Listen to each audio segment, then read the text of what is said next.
Favqulodda vaziyatlar vazirligi akademiyasida favqulodda vaziyatlarning oldini olish va ularni samarali bartaraf etish, muammo va yechimlar mavzusida Respublika ilmiy-amaliy anjumani bo'lib o'tdi. Hozir shu haqda.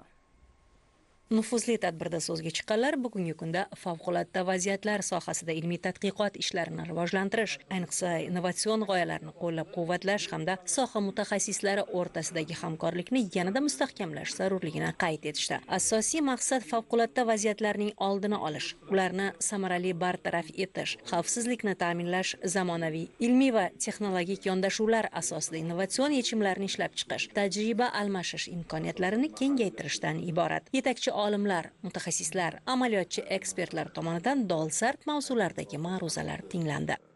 Favqulodda vaziyatlar vazirligi tizimida ilmiy tadqiqotlarni joriy qilish orqali favqulodda vaziyatlarni oldini olish va ularni bartaraf etishni yanada samaradorligini oshirishga qaratilgan innovatsion g'oyalarni tobora shu sohaga joriy qilish orqali yanada samaradorlikka erishish bo'yicha tadqiqot natijalari ko'rib chiqildi. Shu yong'inlarni bartaraf etishda ularning fizik kimyoviy asoslarini bilish juda muhim amaliy ahamiyatga ega. Olovning yonish jarayonining oldini olishda samarador antipiren tarkiblarni, nanotexnologiyalarni qo'llangan holda qurilish materiallarining yonuvchanligini kamaytirish orqali samaradorlikka erishish mumkin.